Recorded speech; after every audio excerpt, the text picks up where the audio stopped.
I'm going to try and share. I'm going to share my screen. Hopefully it's going to cooperate. Yes, it is.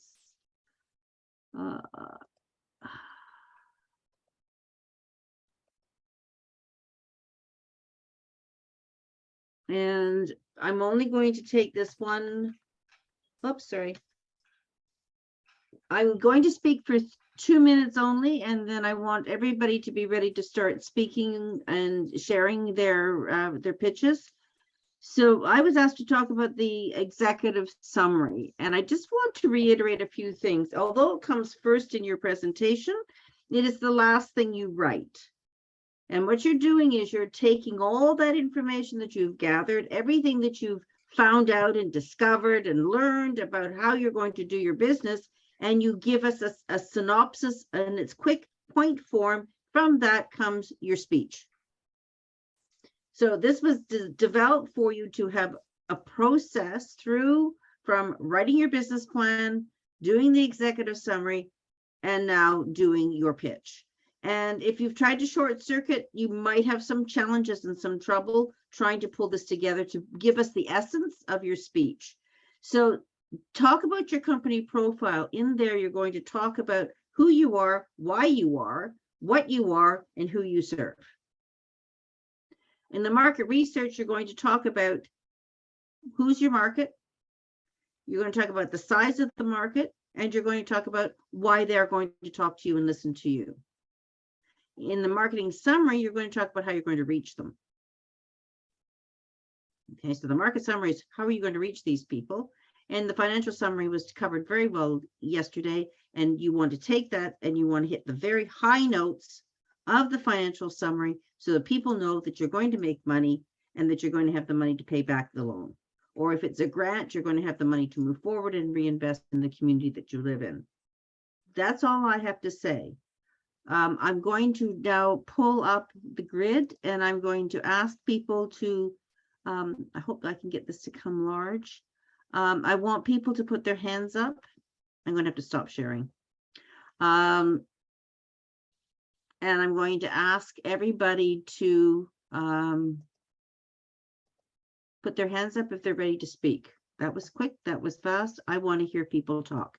David, before you start, can you turn your camera and that to face the window or put a light on so that we can see your face? Can you put a light on that's in front of you? Actually, I have a light in front and at the back, so I'm not sure why today it's not. Okay. For the future, yeah. Make sure the lighting, you can't see, but I have 2 halo lights, one on each side of me that I use, plus I've got a window. And I've got a light on here as well, which I probably can turn off there.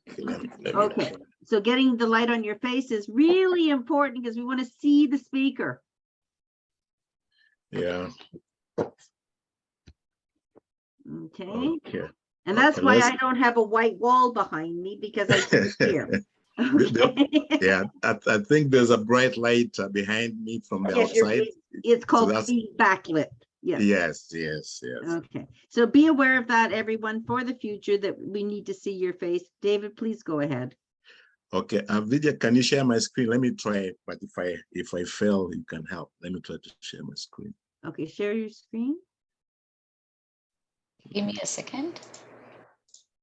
No, it just Vidya has to give you permission, I guess. Oh, okay. Sorry, you want me to share the screen, right? Yes, please. Okay. Yeah.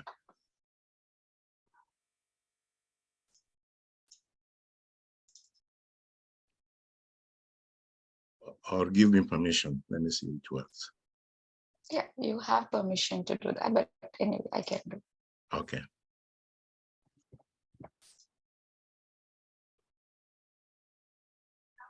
Okay. Okay, so I'll just see what happened. Can you see the screen? Yeah, but can I move it up and down?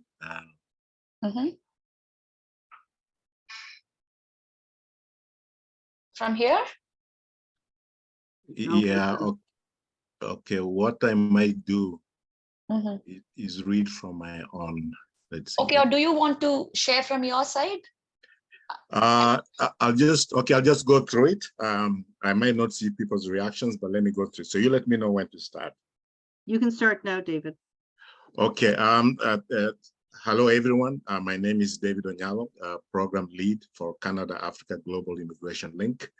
It's a Canadian company that was registered in 2019. Our team provides information on work permits, visa requirements to migrant workers from Kenya coming to Canada. We also provide them with information on workplace labor standards, occupational health and safety regulations, and employer obligations in their Canadian workplaces.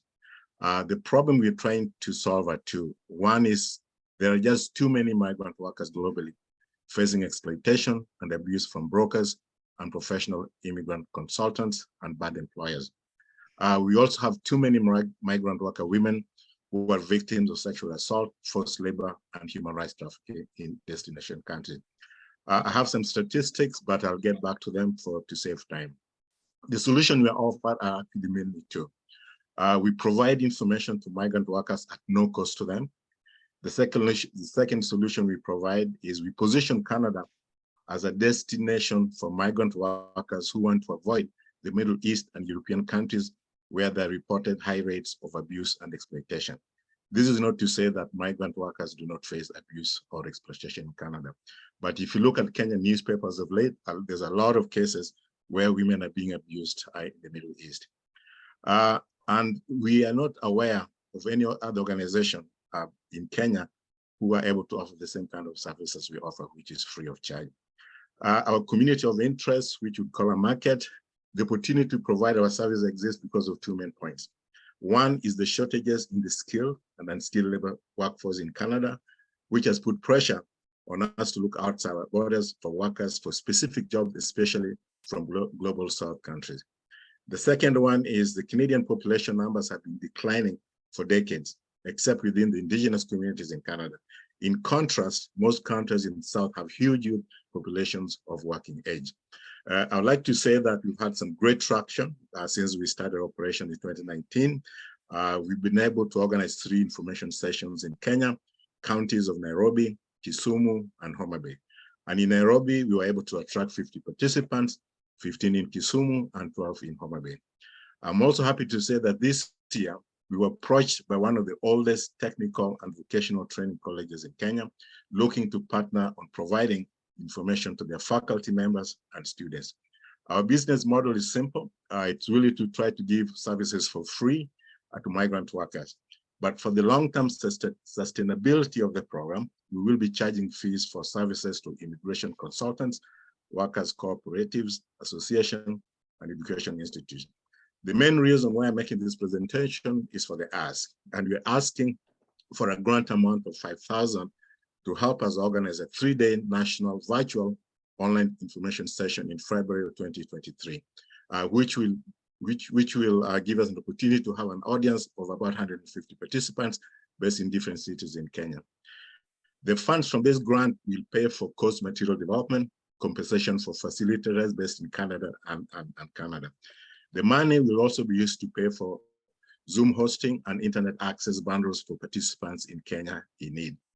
We think that by the end of 2025, we should have developed an information package which will be used for awareness training sessions to our potential customers in Kenya and other African countries. In this way, we hope to prepare about 2,000 women and men migrant workers to join the Canadian labor force. I've also included some stats on our finances, and I want to end by saying that our team is made of professionals with decades of experience on migration and legislation in Canada and globally.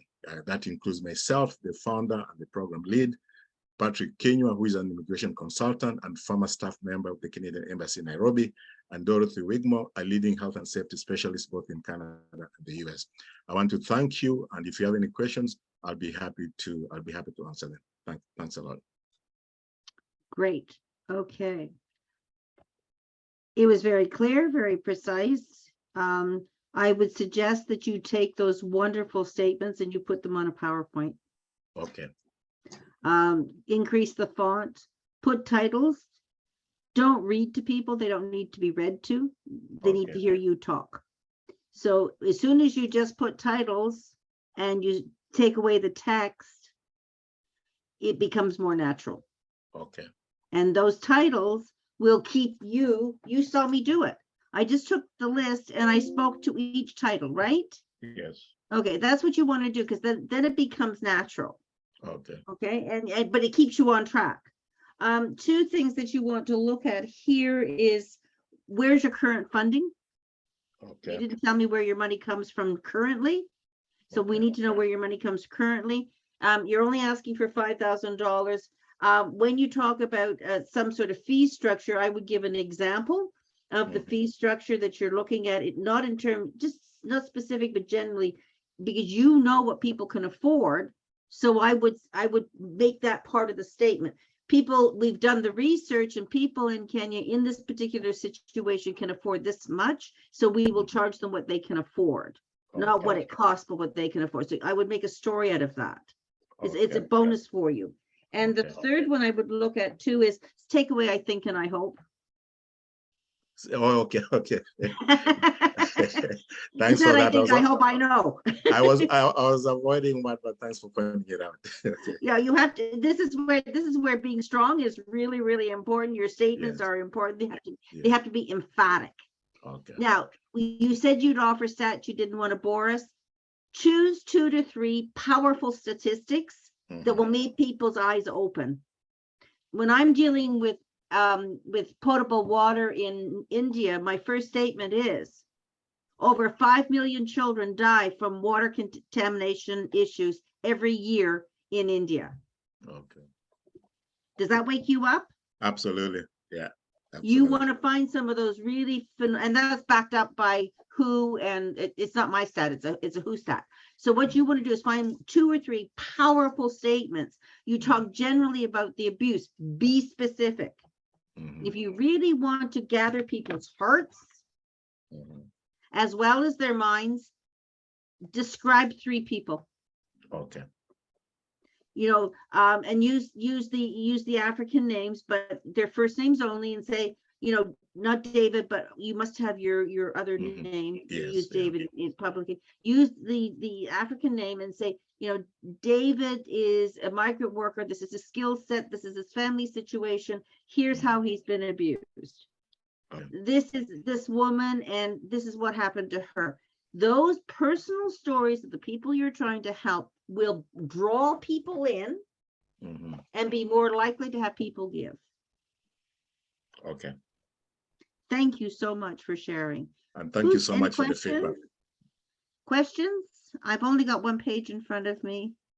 Hang on, I don't see. Okay, who's next? Don't disappoint me, people. Kyle Rose, do you want to go next? I think she was ready. She said she wanted to do. Kyle? Kai? Kyle. I don't know what page she's on. Hello? Okay, wonderful people. Who's going to be next? I had a question. Claudine, please go ahead. David had mentioned the request for 5,000, and you said that what about the remaining funds? But if you're like a true startup and you really have nothing except for the ask and maybe, let's say, $10,000 of investment, how do you bring that forward? Okay, so if you are a brand new startup, okay, and you're just past the idea stage, but you might have some proof of concept. Anybody who's going to lend you money, futurepreneur, BDC, any of these people, they want to see what we call skin in the game. And the rule of thumb is in and around 3 to 5% if it's supported money, but futurepreneur, BDC, and banks are about 10% of the ask. So it can be an inventory, it can be money already spent as an investment.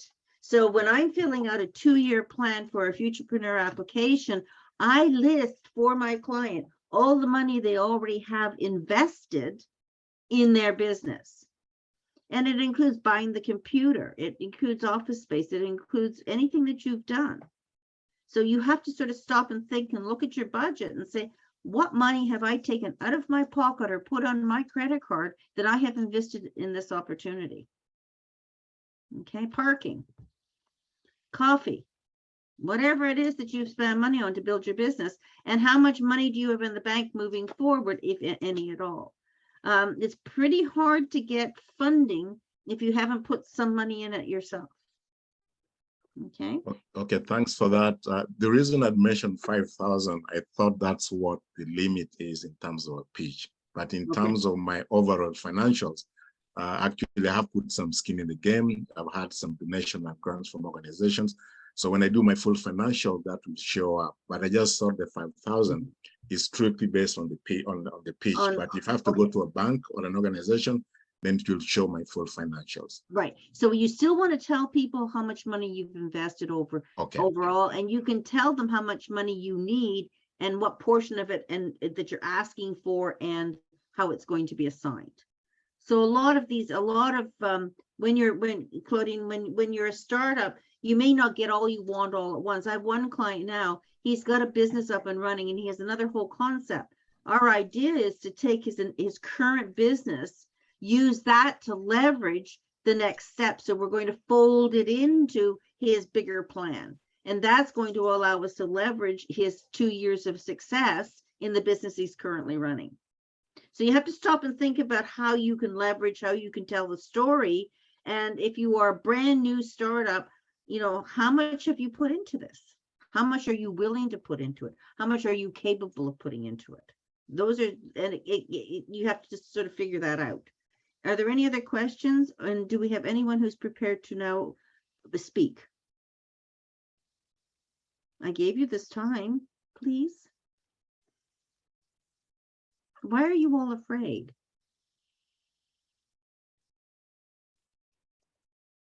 I'm going to go to the chat room to see if there's any questions. Okay, if nobody wants to speak, do you have questions that I can answer for you?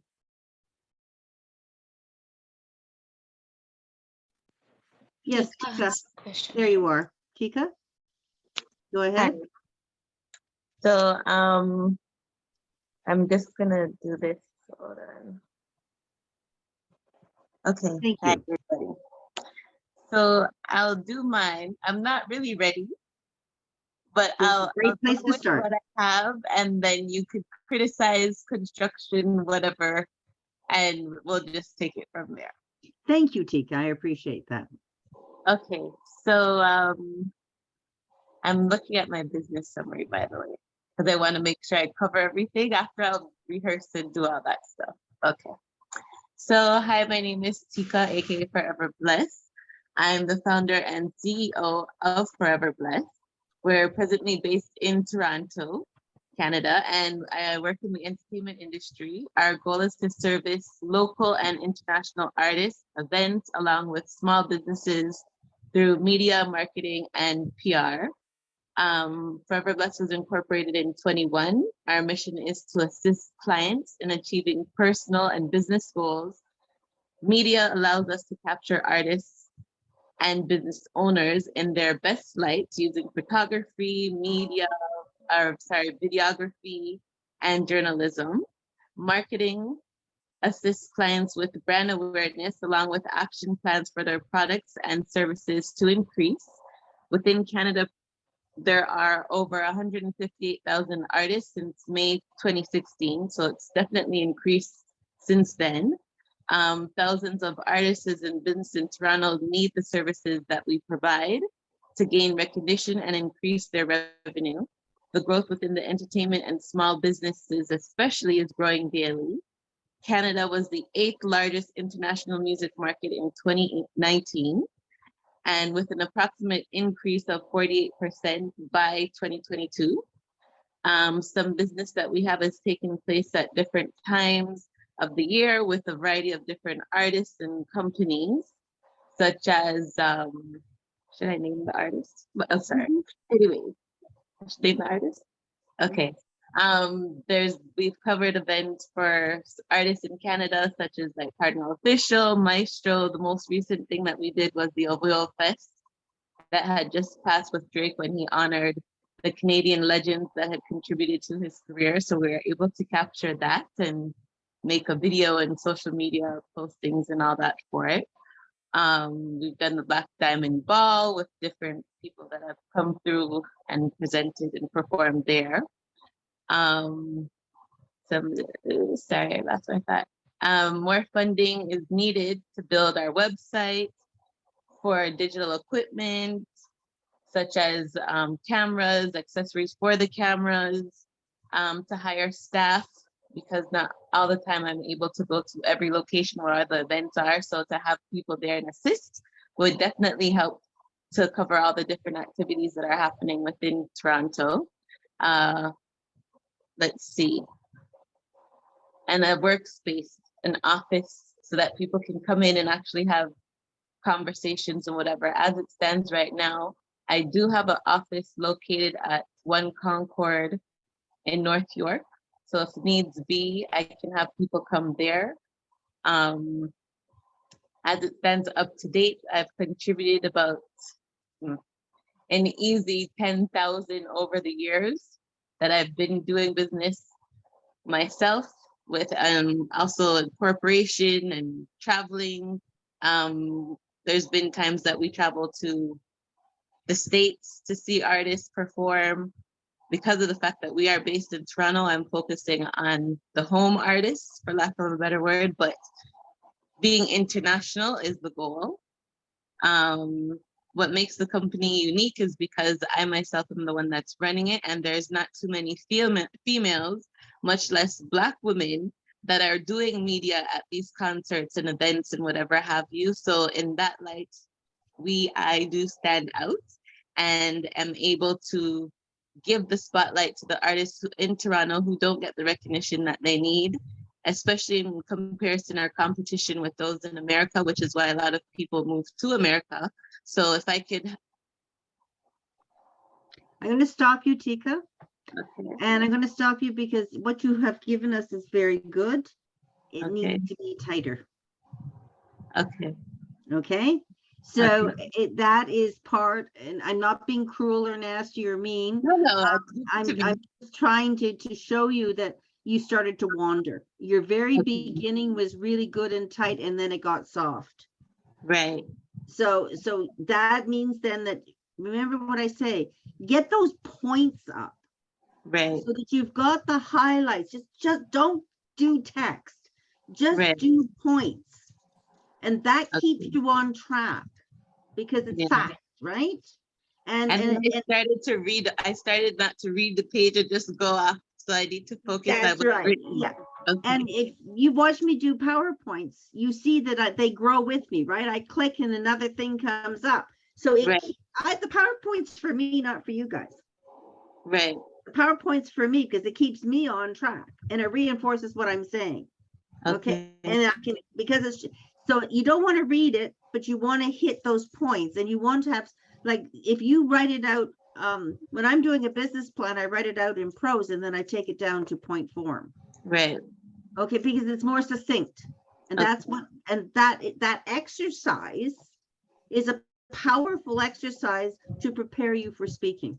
Right. Okay, but you hit some very good points. Okay. And I have a picture of what you do. Thank you. The only thing I would say is, yes, it's important that you are female and you are Black, but that doesn't tell me what you do for me as a musician. I have a son who's he was a musician, but it interrupted family life. So it's an avocation now, but I've lived through that playing and everything. So what you didn't say that I think you need to say is specifically, what do you do that enhances the ability of the artist to grow as an artist? Right. What is it that you do that makes it better for them?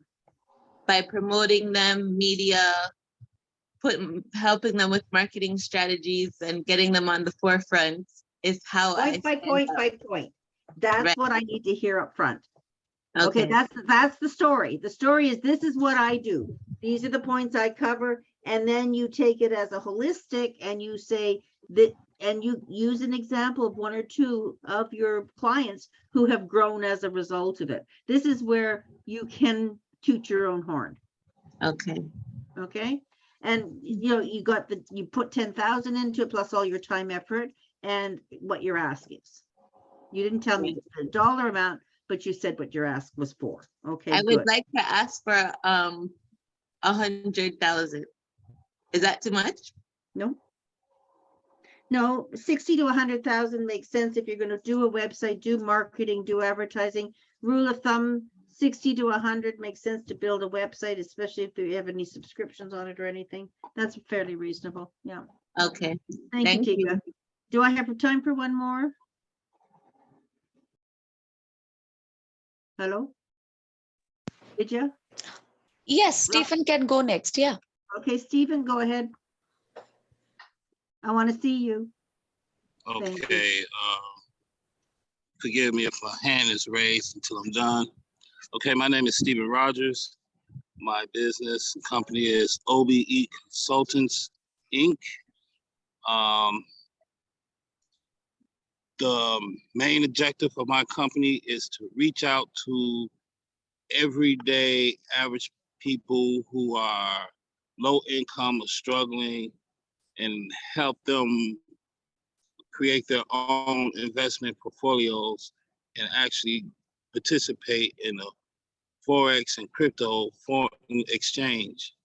If I can, my motivation came from two individuals. I come from Chicago, Illinois, and give an idea what a lot of the guys on the streets, their idea of hustling, some were to actually go to a garbage can, pull something out, a broken radio with a cut cord, and go out there and spend all day trying to sell it.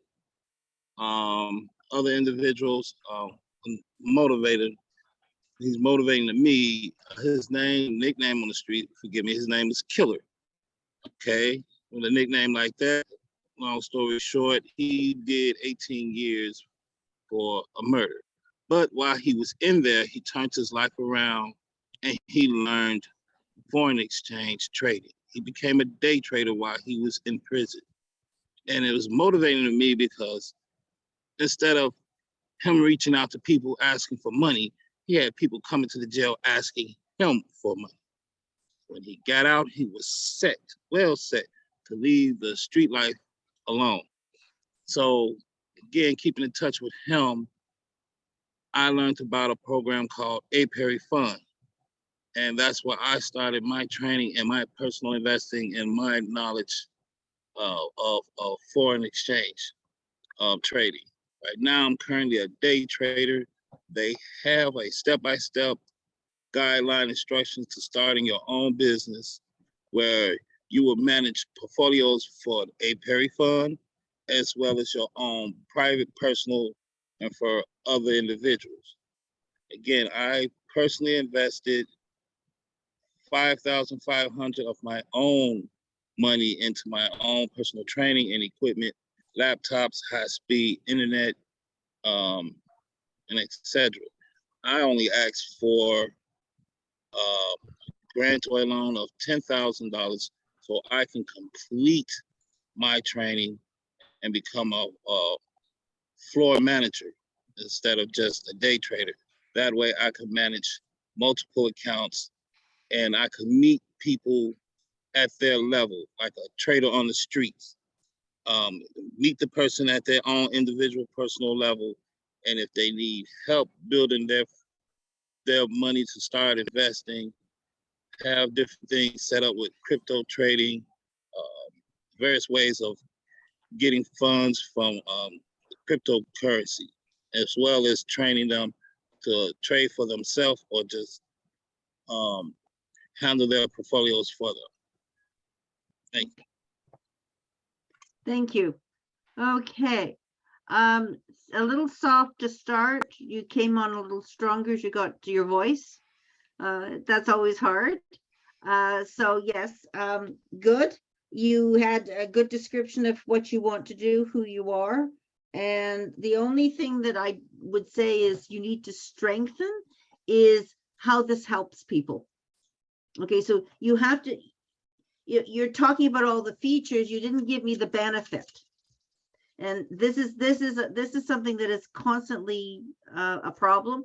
You told me how you're going to do it, but you didn't tell me how that person's life will change when they learn how to do this properly. So that's the key element. Each one of you, stop and think about whom you're speaking to, because you're asking for money, but you need to tell people very clearly what it is you're doing is and how it's going to change people's lives. Okay, thank you, Stephen, for sharing. I appreciate it. Is it? I don't know our timing on this. Is there? I've got three. I've got three lined up. Where do we start and where do we finish? Yeah. Roxanne is the next on the line. Thank you, Roxanne. Roxanne, please. Again, you are backlit. I cannot see your face. Sorry. Is that better? You've got to get light on you. Is that a little better? It's a little bit better, but I will be honest. You need to invest in some lighting. Yes, it's just the computer that I normally use. It's got better lighting, but the internet wasn't working, so it was a bit of a trade-off. So sorry. I understand. I'm without an email, so I understand completely. Get a lamp, anything. I mean, I've got specialty lights, but I've also got lamps. Yes, okay? So normally the lighting is better. Sorry, it's just a bit of a trade-off today. Please go ahead. Okay, sure. All right, so hello everyone. My name is Roxanne Tracy. I'm the owner of Fresh Paint Studio and Cafe. For over 6 years, we've been on a mission. And to be honest, that mission is to reignite that childhood feeling of creating art by focusing on the process, not the product, but focusing on the process of making art and turning it into that fun and social entertainment experience that was there when you were a kid and somehow just fizzled out a bit when you were an adult. So our events are focused on elevating the art experience to create unforgettable memories for families, friends, and especially corporate teams. We want to expand our corporate offerings to focus on the benefits of creativity, relaxation, and wellness for corporate teams. I'm sorry to say, corporate teams, they have a problem, to be honest. They're disconnected, they're disengaged, they need to reconnect and be re-energized. The truth is, right now, we're in a hybrid world where people are working from home, they're working in the office, they're basically not connected. And now more than ever, teams need to be reconnected to each other. So what is that reconnection? What does it look like? Teams don't just need a loud and crowded night out at a restaurant or a bar. They need a creative, inspiring, thoughtful, talk-worthy experience that's going to help them to communicate better, to reconnect in person once again. Our corporate creative wellness retreats are just that memorable experience that teams are craving. For a few hours or even a full day, they can spend that time exploring their creativity, engaging with their team members, and engaging in wellness activities that will leave them refreshed, healthier, and definitely more productive. Other retreat options just don't quite cut it. They present like a one-sided solution or a short-term escape that leaves the average impression at best for team members. These retreats don't offer tangible memories, takeaway memories like creative art or pieces that they can take home. And these retreats do not combine creativity and wellness in an elevated, almost holistic experience that elevates and enhances creativity and stimulates wellness as well. For over 6 years, as I mentioned, Fresh Paint Studio, we've been hosting art parties, art workshops, and freestyle painting events, and of course, corporate team building experiences. We have a brick and mortar location in Toronto on the Danforth. We have more than 70% of our business that's being generated by virtual and in-person creative art experiences, where team members are having these memorable experiences both virtually and in person. They're creating art, they're eating, they're drinking, they're having fun, and they're sharing memories. In terms of the outlook for the industry, it's definitely bright, we'll say. The North American entertainment painting industry is worth over 100 million. In 2021, it was. It seems to be expanding at least 4% from year to year. If we look at the global corporate event sector, it's also growing. It's generating over 150 billion in 2020 and it is poised to generate over 500 billion by the year 2030. We are, as a business, we are self-funded except for a few small lines of credit. Our current gross income is 200,000 a year. Annual expenses are 120 with a net income of 80,000. And we predict that the integration of these wellness retreats will grow our current offerings and boost our current revenue by at least 20%. We believe that the target of corporate clients will be marketed to by offering them curated marketing packages that will be delivered to them in order to pique their interest. We do have a current database of corporate clients in which we intend to pilot this opportunity to. So in sum, we are asking for $50,000 to pilot and launch our corporate creative wellness retreats. The initial 5,000 investment will be offered, that's being offered at the pitch competition, will be used to pilot this opportunity. We will gain invaluable insights through that pilot and definitely be able to refine and grow this opportunity. Myself, I am, as I mentioned, the owner. We also have a lead administrator and manager on our team, as well as a lead instructor who has been with us for over 6 years. We currently also have additionally another 5 part-timers. Thank you so much for this opportunity to pitch our vision to you today. Thank you. Applause. You hit it. You're a little soft in the center, tighten up. You wandered a bit in the center. I want it tighter. Okay. Your numbers are good. The presentation of the numbers is good. That was easy to follow. You need to really stop and think about who your state categorically here are, and use the term. These are our client opportunities. These are the people we want to work with. Let me know who they are. Are you talking to of companies that are 20 people or 100 people or 1,000 people? Define that market a little bit tighter and just tighten it up. You wandered a bit, just tighten it. Okay, because you in a pitch you were a little long and that centerpiece is soft. And I want to know, what is the end result? You talk about team building. Team building is blah, blah, blah. Okay. What is the result of good team building? If you have a solid team working in your company, what are the end results to the company for having a solid, strong team? Not to the people who are in the team, but to the company who's paying for it. Because your customer is the company, not the employees. Right? So if I'm the CEO of my company, and I want to know why I'm going to spend all this money for building teamwork. What's it going to do for me and my company? Because I'm the one paying the bill. And that's the one piece you missed. Thank you. Okay, so you need to stop and think, tighten everything up. So get those titles up there, get that order in place so it's tight. You notice how I stop between points? It makes it easier for people to absorb the information. And then I want you to tell me exactly why I need to spend these thousands of dollars to do this. And what can I expect? What is the expectation you're setting before me? Thank you very much. And the next one, I believe I've lost track of the list that you sent me. It's Roche. Yeah, it's Rochelle. Rochelle? Yeah. That was Rochelle. There we are. Rochelle, go ahead, please. I'm on mute. Hi, everybody. As a consumer of the billion-dollar beauty industry, I understand firsthand the challenges Black consumers undergo when trying to find products that work for our hair texture. Through consumer analysis, I was able to identify prevalent problems consumers face when purchasing products from beauty supply stores.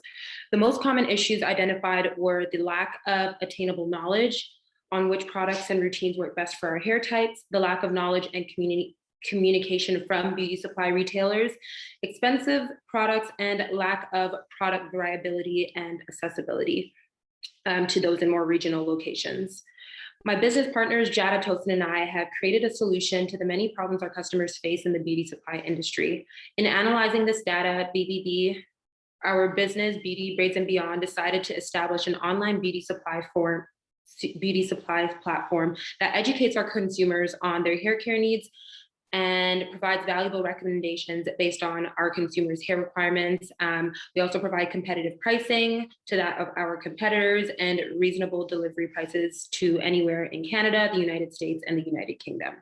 So as I mentioned, we are an online beauty supply store that is reclaiming the beauty supply industry by prioritizing the use of innovation and education to help our clientele address their unique hair, skin, and beauty needs. And our vision is to become a cutting-edge beauty supply retailer that works to actively break the barriers and standards of beauty for women with textured hair worldwide.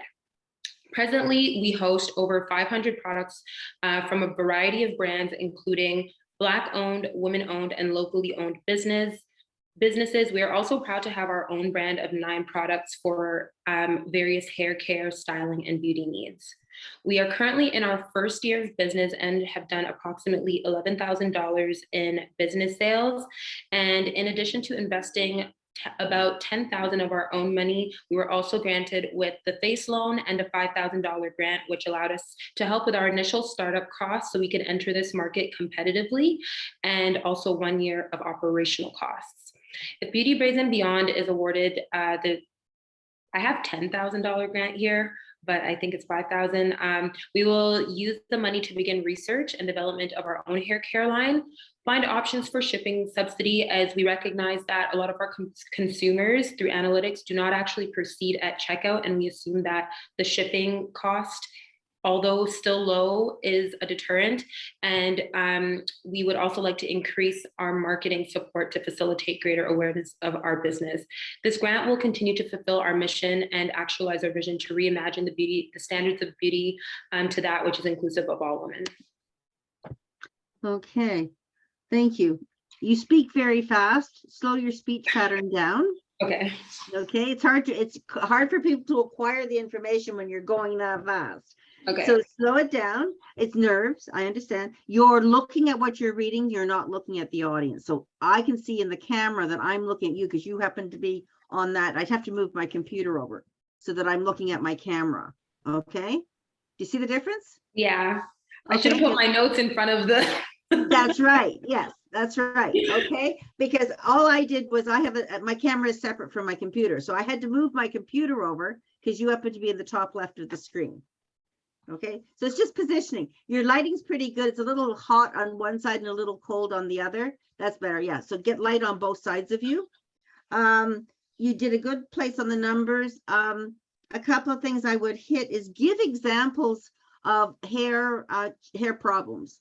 Okay, so excessively dry hair, and give an example of how one of your proprietary products suits that type of hair. Okay. So when it comes to black hair, one of the challenges is dry hair, right? Mm-hmm. So talk about the product you have for that. So now we're relating the problem with the solution. It was there, but it wasn't tight. Okay, so you want to tighten that problem solution and put them together as an equal sign. Okay. Here's the problem, equal, my product solves this problem. Okay, so you give examples. If you give statistics, you can say things like, as per Stats Canada, as per whatever the research is. So you're citing the research, so it indicates that research is outside of you. It's independent research that you're quoting. Okay. And you did a nice job that you've been in business. You've got the sales. Yes. Okay. You can, I'm just going to give you a piece of advice. You can take, and without doing a social media campaign, you can take Instagram, use it as a form of advertising and sell one product. So if you decide whatever the worst problem is with black hair, you can do the Instagram and just drive that one product to increase your sales. Thank you. And then that should drive them to your website as well. Okay, thank you. Noted. Thank you so much for your feedback. That's great. And next is Jane. Jane, where are you, Jane? I don't see you on my screen. Hang on, I'll have to go find it. Just checking it's Jane, right? Yeah. Sorry, a Case, Jane and Case. Yeah, they are the same person. So no. Do we have somebody else? Peter, do you want to try? Is it possible for me to ask a question in the intro? Sorry. My question was, when it is that we're pitching, should I be saying I, me, or we? Well, who is it? Is it you? Is it a partnership? Well, it depends. I'm the only one that's doing the work at this time, and it's my company. I'm incorporated. I, Okay. because at this point, you are the brand. Right. Okay. Now, if I'm working with one of my companies, I will say we because I've got two partners. Right. But in other businesses, it's me. So I say I. Okay. Okay.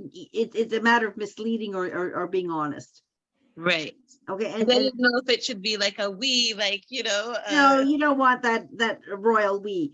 What you want is you want to sell yourself because you're selling your expertise. So you have a personal brand and you have a business brand. And when you do social media, you'll be driving both of those. Right. Okay. Okay. Thank you. You're welcome. Anybody else? If you've already spoken, can you take your hands down so it's easier for us to see? I appreciate that. Thank you. Any questions then? I'm waiting for Peter. Peter, are you going to give us a chance to hear what you have to say? You're muted, sir. No, please, no pressure, please. As you wish. It's completely up to you. I don't want to. I appreciate it, though, David. Thank you for the encouragement. No problem. Okay. And then I saw Tolani. Yeah, so mine's actually a question. Go ahead. I'm not ready yet, unfortunately. That's okay. But my question has to do with, so I have a brand that I've been working with for a few years, but I'm launching a new brand and I'm in this weird transition phase. So when I'm working on anything, I find myself kind of stuck between what am I talking about? Am I talking about the old brand? Am I talking about my transition? Or am I talking about the new brand? And are they connected? They are connected, yes. So the new brand is sort of like a larger vision of the old brand. So over time, it's going to like encapsulate the old brand. Okay, so you're in the position of transition. So one of the challenges is that you're rebranding. That's what you're doing. They're not separate entities. You're rebranding the same thing. So you have to look at how people perceive you in the previous brand, what the transition looks like, and why are you rebranding? What is the difference? What are you offering? Something different? Are you doing something different? Are you expanding? Why are you rebranding? Okay, so that's how you have to look at it, because it's a journey. Yes, it is. It's a journey. So yes, you're going to have. It's like me. I'm writing a business plan for India and talking to someone who's launching a business. So I'm going like the head's going back and forth. So it's hard on you and it's hard on everyone else. So you've got to sit down with the original brand. Okay. And you have to look at that original brand and you have to look at why you are transitioning to the new brand. And you have to articulate that.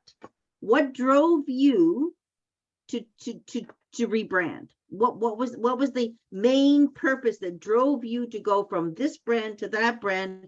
And how does it, that's important, but how does it impact your listener?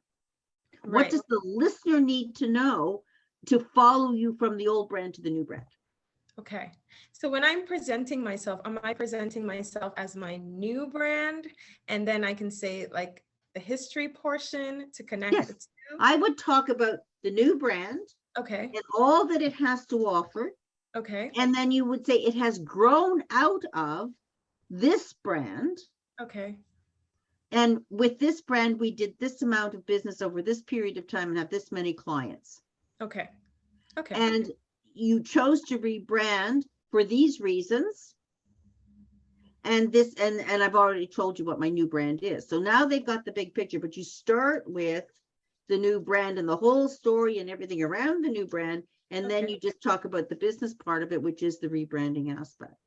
Okay, Okay, that helps. good. Thank you. You're welcome. We're doing that, so it's not new to me. Okay. Anybody else have a question? I don't see everybody's face. I'll go flipping through the pages here to see if I see anyone.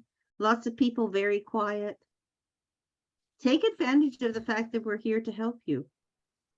And if you're not ready, what's stopping you? Where are you in your planning? Where are you in your presentation? Where are you in the process? And what's stopping you? Where are you stumbling? What are your hurt points? Does somebody have something to say about hurt points? Aisha? We can see you now. Hello. Yep, I'm just looking at working on unmuting. Okay, so my concerns right now is costing expenses. Okay. So I would know, for example, I need a uniform, or I'm going to need an enterprise network. So the business that I'm working on is a home care service in the Caribbean. And so it's pretty much straightforward of what we do, what's available in Canada and United States, but it's not readily available there. So pretty much I'm starting from scratch, unless I buy a franchise, which is probably going to make it more complicated. So I want to get uniforms. I need to get the network connectivity. How am I costing this? Because when I do my best to Google it, it's difficult, right? It's difficult. Start at the beginning. If you have any competency on Excel, use Excel. Make a list. No, I have a list. It's Googling these prices, right? Like now I can find almost any price I want online. Yeah. Don't forget, this is a pro forma budget. Okay. So you're giving averages or the central point. We know that it's going to go up and down, but we want a sense of it. So you're working in Jamaica. Go to Jamaica and look at who supplies the uniforms for nurses and practitioners in Jamaica and find out what their price points are. Right. Okay. So it doesn't need to be set in stone. Even when I'm there, normally if I find a value in something, I figure out how much would I spend in Canada for that. If I would spend the same amount in Canada, maybe. If I can get it for less, even better. And don't forget, there's the import opportunities as well, because a lot of uniforms are actually produced in China and places like that and imported. So what you want to do is you want to find out what the average, the industry average is for uniforms. So I would look at nurses and nurse practitioners and PSWs, and I would find out what their sources are for uniforms. Right. And then you price them. It's dog work. It's just, you got to do it.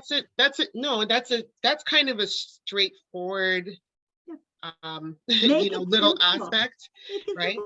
Yeah. No, because I have the list. I have my list here. But the enterprise, I guess networking. Okay, so you're going to need a website. So the average price of building a website, I can get it done for a subscription-based website. It's around $10,000 to $12,000. Yeah. The initial cost for social media is between $9,000 and $10,000. Those are, you can all use those numbers. Those are accurate numbers. Okay, so anyone that's still stumbling with costing, those are the average numbers. I can get a website for some sort of subscription based is about 10,000. We use WordPress. The second thing is that if you want to do social media advertising, rule of thumb is $9,000. Part of that is the actual advertising. The other part is the management of the advertising and Instagram and all that sort of thing that goes with it. If you go less than that, you're wasting your money. Okay. So, when I'm saying networking, I'm talking about like the actual enterprise system, like the business structure. So here we have, same thing. I can just probably buy the rights to apps that they already use. So like when a worker shows up on a work site, they log in, they say You've got to do your research. I will tell you that overall, most apps are if it's a standard, you're going to find it. Mhm. Okay, you're going to find multiples. So you have to decide what it is you're looking for and then go out there and find it because the app probably already exists. Right. And so it's just a matter of finding the one that works best for you. I mean, if you're doing, for example, if you want to do online bookings, there's some really good medical booking opportunities that are already existing. They have a certain amount of adaptability to them. Mhm. So don't reinvent the wheel, please, everybody. If you're into tech and that sort of thing, unless you're writing apps, go find what's already available. You're not in a position to be creating your own. Okay, they exist, and there's multiples out there. So it's silly to waste time. And when it comes to creating a website, you have to consistently and persistently remember what the purpose of the website is. The purpose of the website is to convert people who are interested to people who buy. And a website is not going to sell your product. It is a landing page where people who have made the decision to buy go to buy. It's your social media and your advertising that drive people to make the decision to buy. And it is the website that facilitates it and answers the questions that have not been answered in the ads. It's where people go for research. So it has to be very easy to navigate for the people who are going to be your prime targeted audience. Mhm. It also has to match and meet the form of advertising that you're going to do. So it has to respond well to Google, LinkedIn, Facebook, Instagram, and Twitter. And TikTok and the others if you're talking to the Snap and all the others if you're talking to the kids. That's the purpose of a website. It does not have to be artistic. It does not have to be phenomenal. It has to function. That's why generally we use WordPress, because WordPress is the one that is generally acceptable to Google, LinkedIn, Facebook, and all the others. Pumi, please go ahead.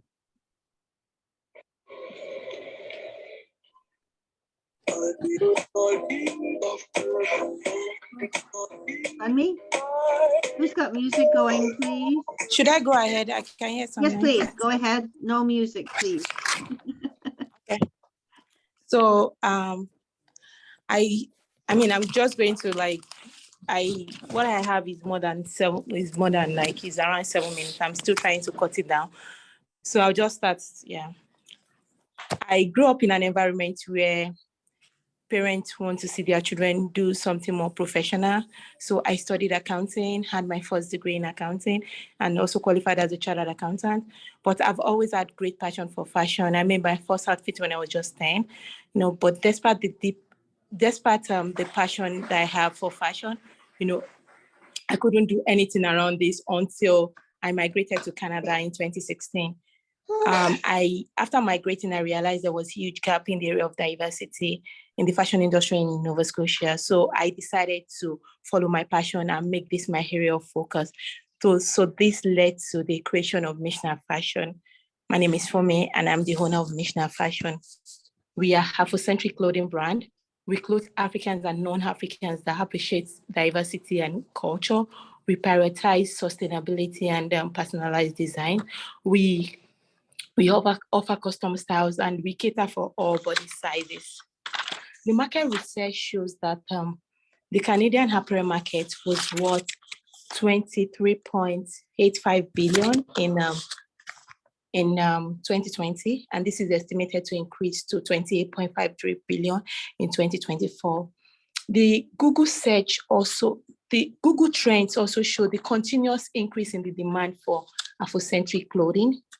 So we realized that every Black woman wants a representation. They want a brand that is representing them in terms of fashion. And also every woman out there is looking for a brand that prioritizes sustainability.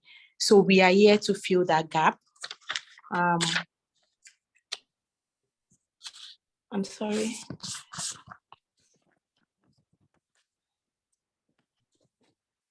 So then our client base has increased by over 600% in the last 2 years plus that we started.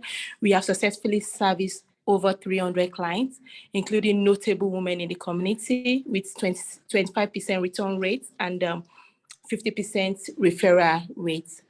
Our customer base has extended beyond Canada as we now have some customers in US. Our e-commerce, we continue to experience increase in our e-commerce and social media engagement and following.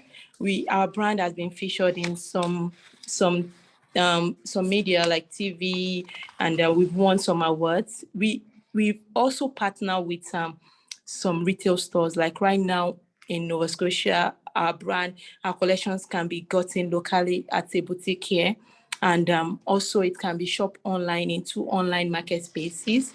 We continue to strategically position our brand through our community engagement. We collaborate with organizations such as Halifax Library to offer some sewing skills to students, in here in Nova Scotia. We also partner with some agency to do fashion showcase that focus on raising funds for post-secondary education of some marginalized students in the community. We have made an income of 85,000 plus in the past 2 years that we started. We've made the gross profit margin of 27%. We currently have no debt. However, at this point, we are looking at upscaling this business. So we are integrating new products and services. And this will increase our sales by 20% and also increase our gross profit margin by 15%. We are targeting transitioning from sole proprietorship to incorporate in January 2023. We will also be launching our ready-to-wear collections and accessories in January 2023 because we have huge demand for ready-to-wear collections right now. We will also be renting the rental of high fashion runway clothing. And we will be partnering with more retail stores as this is strategic to our growth. We estimate that we'll be making a revenue of 500,000 by December 2026. Oh my, I missed one. Okay, so I missed this. Okay, our markets consist of women within the age group of 25 and 55, but it's not limited to this. Made to order is gaining traction as people's habits is evolving. More people want sustainable and high quality items. More people love uniqueness of our designs and styles. We as at the time we started, we didn't have any direct competitors. We only had some indirect we didn't have any direct competitors. However, we recognize that we have some indirect competitors who had the other online Afrocentric clothing brand. And as of today, we do have some direct competitors. However, we have our competitive advantage, which is our quick turnaround time, our unique styles and custom fittings for all body sizes, great customer service. We make sure we pay great attention to details and make use of 100% quality African prints. So I talk about the hacks. So the hacks is to, I've not finalized this part. So the hacks is for us to get this funding in order to get some new equipment, to upgrade our equipment, get new equipment in order to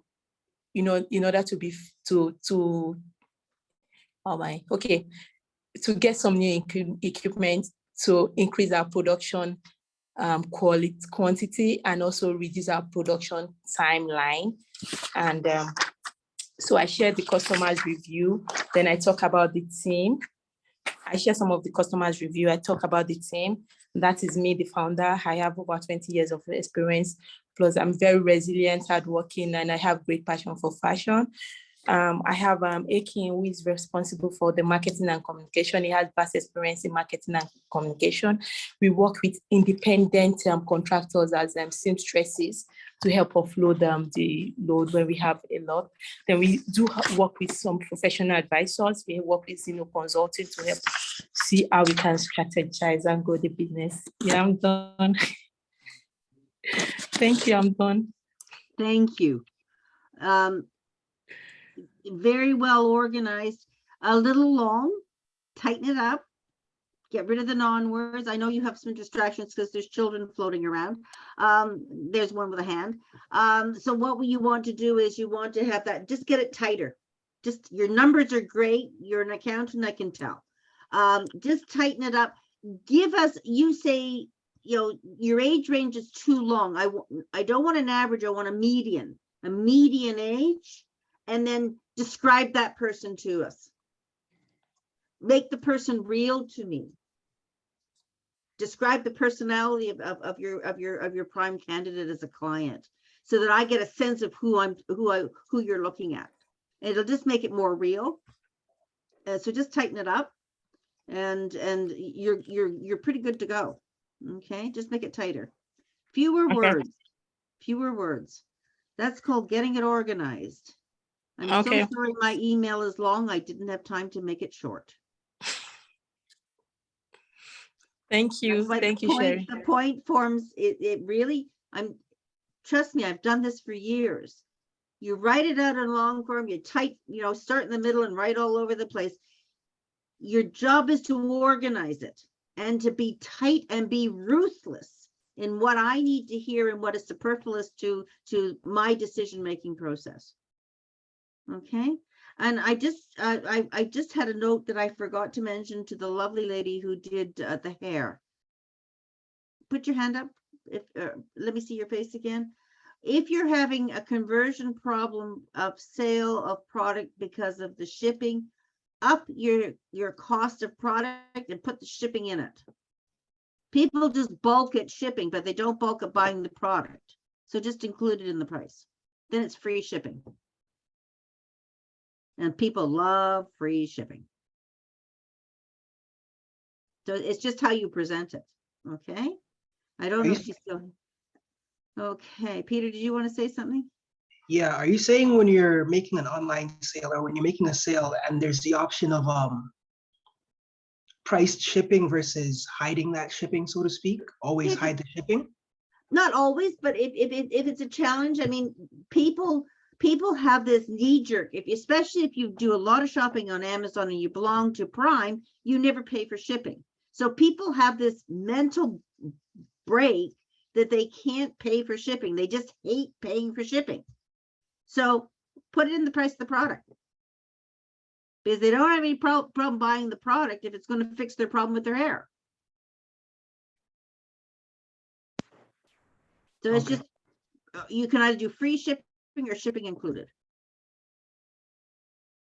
It can make a difference in especially if you're having challenges with your conversion rate. Okay, which is, you know what I mean by conversion rate. They say yes, and then they get to it and you have to, that final conversion from, I think I want it to, I pay for it. That conversion, okay, from I think I want, I know, to I do. Here's my money. Having trouble with that conversion, experiment or subsidize it. In other words, put part of it into the cost of the product and the other part of it is charged, but it comes down. But people just have this thing about not paying for shipping. It's a mental attitude. It's more I'm more aware of it in Canada than I am in the US. In the US, they don't seem to mind. Okay. Cheryl, we have a question. Please go ahead. Should my business plan detail my business as opposed to the initiative that we want to launch our corporate creative wellness retreats? Okay, I didn't quite understand the question. Who asked it? I'd like to speak to them. Roxanne, would you like to? Go ahead. Hi, sorry. Yes, so I started working on my executive summary and business plan, and then realized the strongest ask is the creative corporate wellness retreats. Okay. The business plan provides a general overview of our business, our financials, etc. should that be the case for the business plan, or should there be details that sort of target the corporate wellness retreats? That's my. I would start with when you do the history of your business, right? Which is in the business plan. You talk about all the history, but then when it comes to the point where you want the money for the retreats, you switch gears. So you're showing them what your base of operation is, but now you're educating people to the specific challenge that has been created, that you have discovered, the solution that you've come up with. And so then you bring it into that. So if I'm doing a business plan, hang on. If I'm doing a business plan, I will start with the company history. I'm just pulling up the index. So I'll start with the business overview. So the business overview is what drives your business, right? And then you identify the problem, and the problem that you're finding is you want to move into this executive opportunity. So you sort of gears at that point, and then you start focusing in on that's where you want to put your money. But it's not a startup. Yeah. It's another revenue stream. Yeah. For an existing business. So they have to know all of the numbers and everything for your existing business, because that's what's going to drive their decision to this new venture. And you're not a startup. That makes a huge difference when you're talking to people about getting money.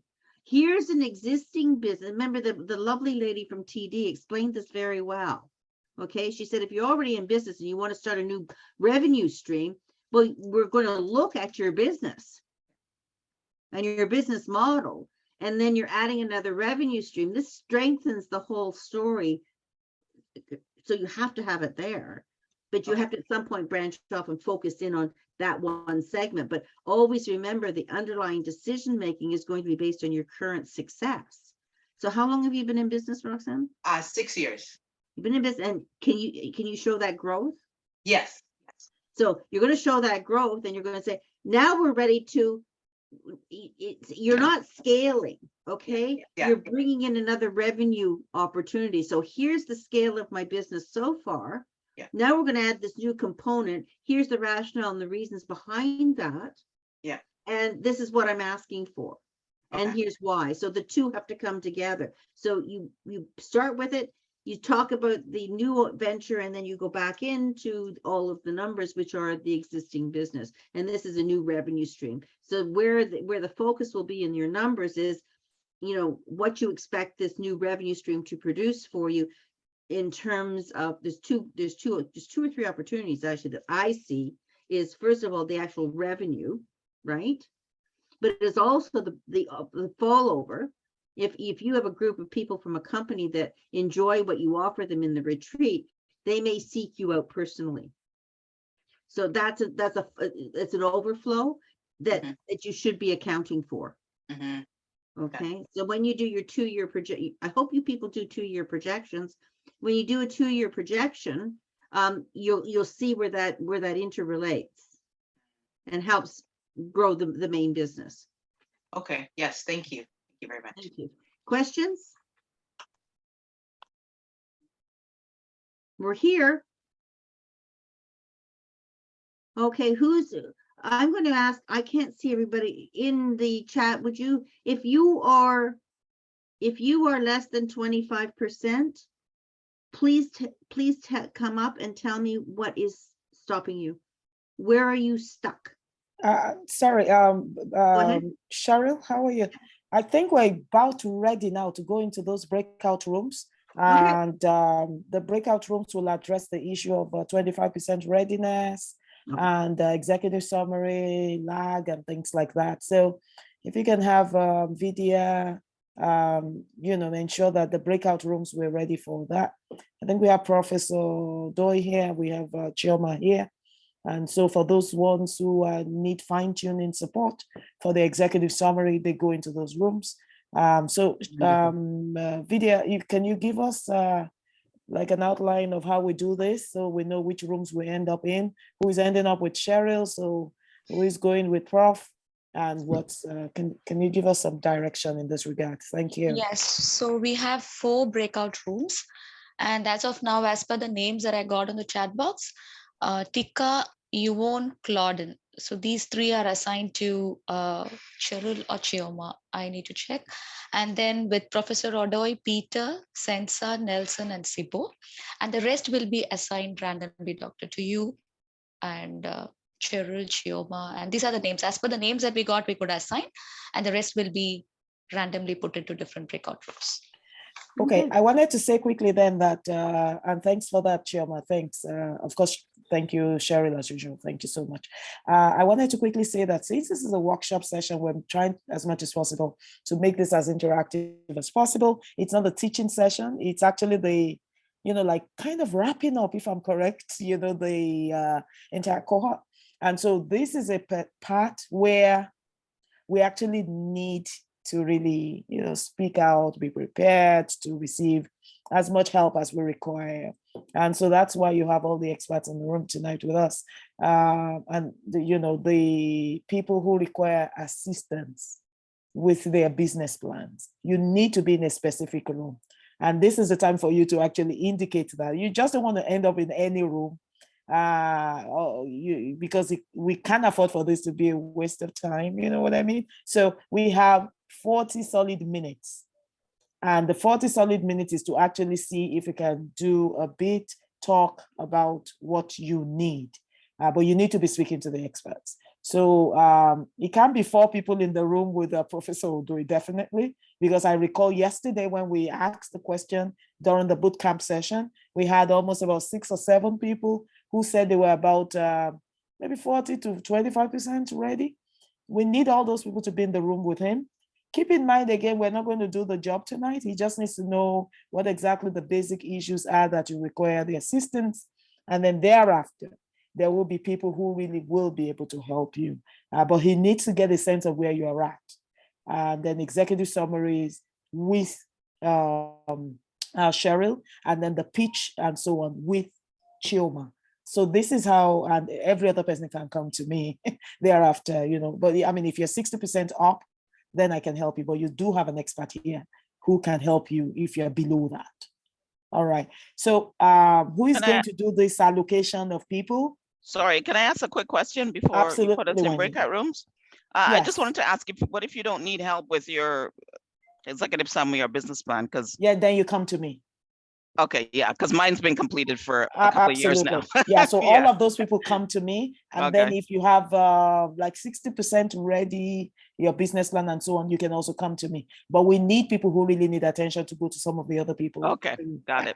Thank you. So Vidya, can you break it out this way? Do you? Yeah. So we're waiting for you.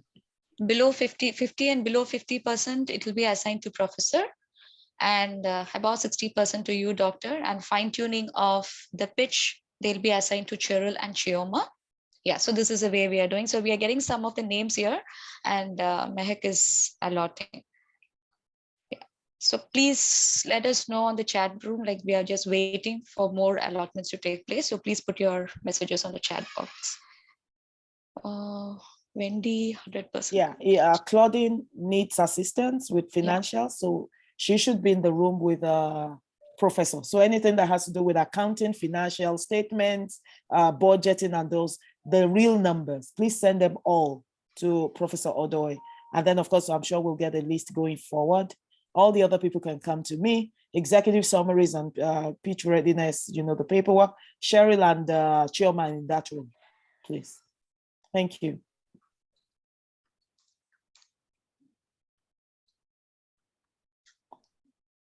Looks like we're still 50. Am I in a hurry or what? I thought it should start disappearing the way you make it happen between Matthias and you. Okay. Okay. All right. I see this button now. It suddenly comes up and then it's saying join, join, join. Oh, okay. All right. Just click the button that shows up. All right. Thank you.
So the idea, all right. So the idea then is we want you to be able to speak openly. I mean, you don't have to give us the full nitty-gritty details of your business or the idea, but generally speaking, you should be able to get some solutions based on where you're at. So we'll take turns. And the idea is because we do have about 40, pretty much say 35 minutes in this, we have some time. So if you be mindful of that time, you can share one or two things, and then I can give a response. Other people learn from it, and then we go on to the next person. I hope it works that way. So let's get started. Yeah, okay, I got my hand up, so I'll go. Wendy, Joseph. Sure. Yeah, so like I said, in BA and in other opportunities to speak, I started my event planning business in January 2020. Things were going great, getting clients, doing my stuff, because I've been in the business for over 20 years.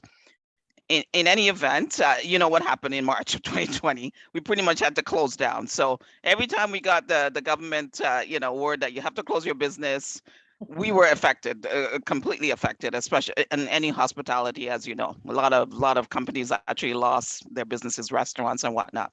So basically, I'm kind of starting over. Even though I have my business plan, my company is registered, I've done my taxes, for the past 2 years and whatnot. I'm kind of at the point where I'm kind of starting again. To try and get clients, to things are finally opening up again. Thank God. I just did a conference actually in Edmonton, which I came back on Monday, which was very successful, and planning another conference for the same group next year in 2023. So I don't know, any tips you can give me to to market. I mean, I have my website. Like I said, everything is completed. I have my website, I have my registration, my business plan is done. I even got a grant actually at one point because I took the York University women entrepreneur course. It's sort of like it was kind of like a boot camp for like 1 week. Okay. Where we learn everything about being an entrepreneur. So, but for women, yeah. And after that course, I actually applied for a grant through Vaughan Chamber of Business. Even though I live in North York, they still offered me the opportunity to apply. I got the grant, and it worked very well for 5,000. So that kind of helped me expand it on, like I was talking about, doing culinary walking tours and so forth, because I'm a foodie, because not only do I do event planning, I also have catering as part of my business. So I don't know, any tips you can give me to really get back out there again, now that things are opening up again, to get clients. I mean, I'm on all social media, you can imagine, TikTok, Instagram, you name it. Oh, wow. So any All tips right. you can give me will be helpful. Absolutely, Wendy, and I'm really excited to have you in class with us. And this tells us a lot about. Well, I know we have quite a number of gentlemen. This is not a female-focused class, but it just tells you how women just want to get it done, irrespective of all the bottlenecks and all the challenges and the roadblocks that we face on a daily basis. So this is really exciting for me. And kudos to you for trying and for keep pushing. That's the first thing I want to say. And then the next would be that the way we say to everyone in class, and it's not a cliche, you just need to be out there. Keep showing up. It's my answer to you. Keep showing up is my first answer to you, right on top of my head. Mm-hmm. Keep showing up. Find those events that you love to do, the types you would love to host. Mm-hmm. And you can always get them. This is the age of, it's a digital age, the age of internet. So depending on where you're at within the GTA or outside of the GTA, you've got to zero in on the location and say top events happening in the foodie business. I'm not sure if I really got that particular sector you belong to, but yeah, I am in the GTA actually. All right, so highlight them, identify them. Those events that you love to host, the types you love to plan, it's a good place to start. Find that on Eventbrite, find that on Google, generally put the GTA events happening, zero in on those. Right. And begin to find those ones perhaps that are free, because that can be capital intensive if you choose to go to everything. And so you find one of the things I find is the networking session. What's this event about? You read up about it, and then you show up. You register, you're there. First, it's an opportunity to meet the organizers. You get there maybe 10 minutes before every other person. You get to speak to them. I'm here to observe, to see how it's done. Who did this for you in the process? Right, that's a good idea. Oh Yeah, yeah, to be honest, as an event planner, we do get invited to a lot of free stuff. And trust me, in the past 2 years, I've been going to everything. no, really, okay. Yeah, I've So been you going got to you got everything. to streamline that to say, Yeah. okay, which are the ones I love to host, which are Yeah. the ones that are within the vicinity, because to maximize your cost and be Right. efficient, you've got to now find a way, even if it's twice. I don't know the regularity. You just want to determine that based on your budget and your pocket, and then Right. take a decision and say, I must cover 2 or 3 this week. I must Right. cover 1 or 4, or and Right. possibly they could be the free ones. Right. Or you could get in touch with the organizers and tell them what your role is, what you do in the community, and Mhm. ask for a free pass. For Right. instance, Friends of Africa is happening, you know about that. Yes, However, yes. within that month, we have the Toronto Global Forum. Okay. Toronto Global Forum. Cost about $750. Friends of Africa costs you about $250 Okay. for 2-3 days. You are getting it free because Yeah. of this class, right? So Right. you get an opportunity as a bar participant to put a table up and advertise yourself.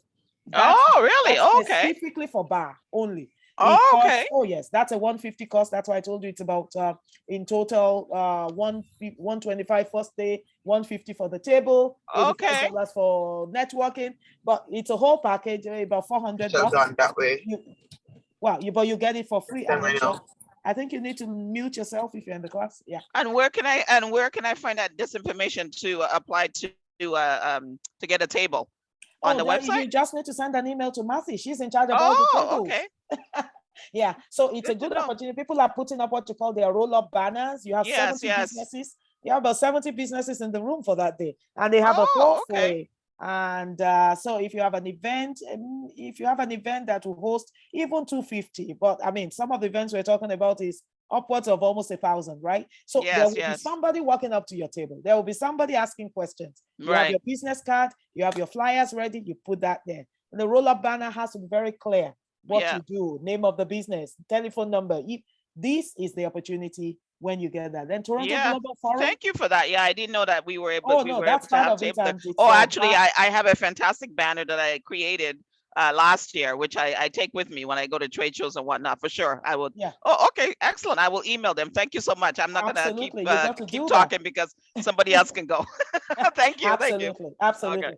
And then in the chat box, I'm going to put a list of events happening downtown Toronto that same month. Perfect. So it's starting with Friends of Africa. Every week of the month, there are 4 different events, international events, where key top entrepreneurs and government people will be present. And so it's important for everyone who has a business to make sure that they are there. If you can, like ours, if you can put up your banner, that's fine. The other ones, they won't even allow you for, banners. I think Toronto Global Forum is $750 per head. I'm not sure how many tickets we have. I know we have free tickets for that because of our role, but I'm not sure if we can give any of you free tickets, but let's even find out. Okay, thank you. Then you can mail them, okay? Thanks. All right. So Tonya, over to you. Tonya. Hi, good evening, everyone. Good evening. I put in the chat, what I need help with is my business is to the point where I have an idea. I got my business license. I have my website. I went through a 12-week cohort. But where I'm having trouble at, I'm finally getting to the point where I'm designing my products, but I'm kind of stuck with the financials as far as the forecasting, which I mentioned to the professor yesterday.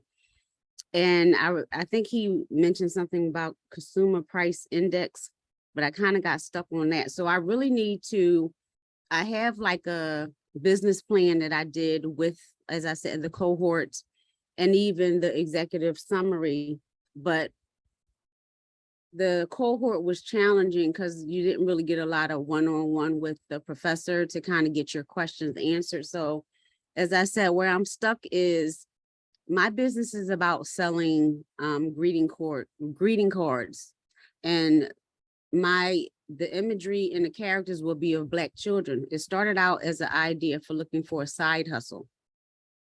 And they were mentioned tooth fairy cards and stuff like that. So when I started looking into it, I noticed that there weren't any Black children on any of the cards. So the idea, I'm like, okay, well, create cards for Black children. Our children have as many similar experience as any other child in this country. So that was the idea, to create greeting cards specifically geared towards Black children, ranging from ages 5 through 12 to start. So my needs at this point would be, I'm trying to work with a digital artist to create some characters. And of course, that's going to be costly. So I have to be smart about the ones that I start with. And competitive research is the challenge, because there are many greeting card companies out there, more than I was aware of. Of course, Hallmark sticks out and American Greetings, but even going to their websites, again, it's very hard to find greeting cards with Black children on them, with Black children experiences. So that is my main focus for my business. But again, in order for— Tonya, can I stop you? Because I need to go on to other people. Mhm. And of course, no intention. I'm sure you understand why I need to quickly do that. A few tips. Your startup? Yes. Your startup? Startup, yes. Wonderful. You have some funding already? Yes, Like I've an saved some money. inheritance? Yes. Yeah, you I've do? saved up money, yes. Okay. I would say, well, I started, we started as a startup. Okay, so we're not in the category of a startup anymore, right? However, I guess because of my very shrewd background, I actually find a way to advise founders, startups at ideation stage. And it appears to me that you are in that category right now. That you do not, I mean, of course, you have your vision, you have your purpose, and you know how you want to execute that purpose, right? Yes. Along the way, I'm not sure where you're located, but it can be very expensive to set up a business and to scale the business, to take the business from startup stage to marketing, hiring maybe 1 or 2 people, making sure you are out there and people become aware of the fact that you exist. It can be very capital intensive. And so I usually would tell startups to do it very well if they have the budget for it. But if they're not sure of what the war chest is, I mean, what kind of capital, that they have a lot of cash that they can actually dispense, if you're not really certain, you possibly don't want to go to some groups like that. You have some groups within your immediate environment, if you're looking at those, that might actually be able to offer you some solution that will not be as capital intensive as what you will get from Hallmark cards and places like that. And I'm talking about some of the business schools that you have around you. In the school of like some of the universities, they do have some departments that offer you all of this, some of the designs that you're looking for, and you could actually have their interns work with you. Just a suggestion from a fellow founder. So sometimes their interns work with you extensively to create different ideas. You give them the value proposition, you tell them, you share maybe your concept note or a paragraph from your concept note, so they don't take everything, because some people have those concerns about people sharing concept note. So from the concept note, even if it's just a paragraph, you want to walk into, there's OCAD, because I work within the GTA and my office is downtown Toronto. As you can see tonight, right on the street, all traffic and all of that. So OCAD is next door, Rising is next door to me. If you're within the GTA, you may need to write a few of their schools, School of Design and Arts. We work with interns from these schools. Because you're working with 50 different people and their projects have to do with designing all of this. As a matter of fact, a lot of the Hallmark cards and so on, it's the concepts and the designs they take out of some of this design, School of Design and so on, that they develop into something really large. But they take a lot from you because you've got to pay for it. Right. So if you have the time, you might need to write some of those schools. We can give you a few leads since we work with a few of them also. And then the School of Design will have their interns. You can work with their classes, maybe class year 4, year 3, this and that. They give you solid designs. You have an array of them and you can make a selection. Have a few volunteers work with you so that it's not just your own judgment. You have quite a number of people. And for sustainability, it's always good to work with some of the schools. Once you make a good impact, then they keep making available to you their students year on year. It's one of the things we do. A lot of the people that work with us at CASA Foundation, yes, we have core staff, maybe 25 or so, but we have a lot of students that work with us too. And this is how we do it. It helps you save costs. It helps you do your selection. And before you know it, you may eventually employ those students because you rose together, you built, you were able to develop some of the strategies together. They'll tell you the thinking behind the design. You share your ideas with them. And within 2-3 weeks, they come up with all kinds of ideas. You fine tune, go through a fine tuning process. And before you know it, you have a good product to work with that can actually meet the need that you're trying to meet. That's a suggestion because immediately I heard you speak, I know we've tried a lot of those things and they've really worked with all the other things that we're now doing. And it's become one of the ways we push ideas into the market while saving cost. Now, if you remember again, I qualified that it depends on the war chest, the capital available to you. And sometimes the response time could also be an issue. So if you think that that's not a challenge, the capital available and so on, you can keep hitting on that door of Hallmark cards and see when they finally respond to you. And then you can actually take them headlong because, of course, you already know the quality. So that's also okay to do. It's not to say they're not good. It's just that if you're a founder and you also have a few challenges about rolling out the strategy, marketing, advertising, cost of staff. If you think that might be a challenge in the next 1 or 2 years, then you might want to start the way I just suggested. Okay, thank you. Thank you. I hope that works for you. And then Carrie Ann, let's have you.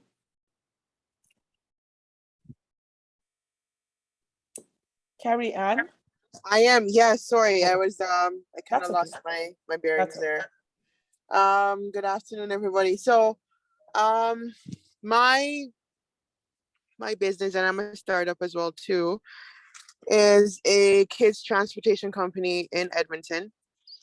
And so I started a business based on my own experiences, but then I also did my research and I realized that there was no other company like that in Edmonton.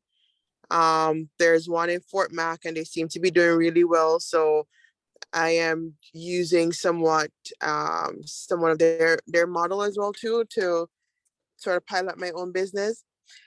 So the trouble that I have, and I keep questioning myself about this, I have created a logo.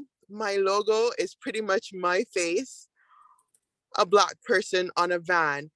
And I really worry about whether or not I'm alienating potential white candidates and whether or not that is my best, if that's the best thing to go. Like I felt really proud about it, like a Black face on as my logo. But I feel like I'm getting to that place where I am feeling a little bit of an imposter syndrome type feeling, as well as whether or not living in Alberta, is this the best business sense? Do I need to make this outrightly known to be a Black company, or should I don't know, I feel like I need a motivation to feel with this business because yeah, so that's where I'm at with it. I know the model is good and I've had conversations, but again, I've been having conversations with a lot of Black people who are like, yeah, oh my goodness, I am definitely on board. I'm like your first customer and stuff like that. These are people that I like strangers. And so I know I'll get my Black people supporting, but I also wonder about alienating. I do have like a multicultural children within the vehicle itself to show that it's not just a Black company serving Black people. But I don't know. I feel I'm just at that place where I'm just like questioning and everything. All right, Carrie Ann, thanks for sharing. Thank you again. And I wanted to quickly say to everyone in the room, I'm not sure if the chat box that I'm typing into works for this room. I'm not sure, since we have about 4 or 5 different rooms going on. So by a show of hands, it will be helpful if I can have you raise up your hands if you would have maybe 1 or 2 points to discuss at this session. This way I will know how to manage the time because we have exactly 15 minutes to go. And then I would know, I mean, there's no point hurrying up if we have only maybe 2 other questions and so on. All right, so thank you. Thank you for your question, Carrie Ann. And I would say that it's up to you. You would know. Sometimes remember again when we taught the leadership session, purpose, your values, and so on. You remember that particular class? We had talked about how you roll out, what you stand for, and making sure that you speak. You walk the talk. So what you stand for is how you should walk, right? Yes, of course, a lot of people say no apologies. I'm black and black, black and shine, and black and rise. And we have all of these, statements we make and so on. But that's great. I come from that school of thought. Maybe because of my, scholarship and practitioner background. So I teach based on that, from that perspective of a scholar and a practitioner, somebody who practices.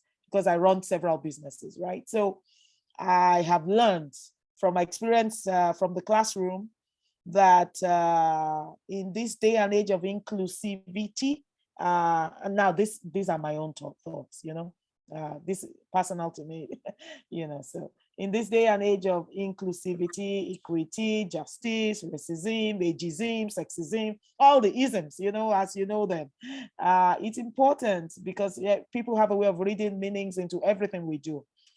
So as much as possible, when we have ideas and we're looking to roll it into the market, because we already know that we need patronage, we need clients, we need customers, we need partners, we need supporters and collaboration. It's important how we present our businesses.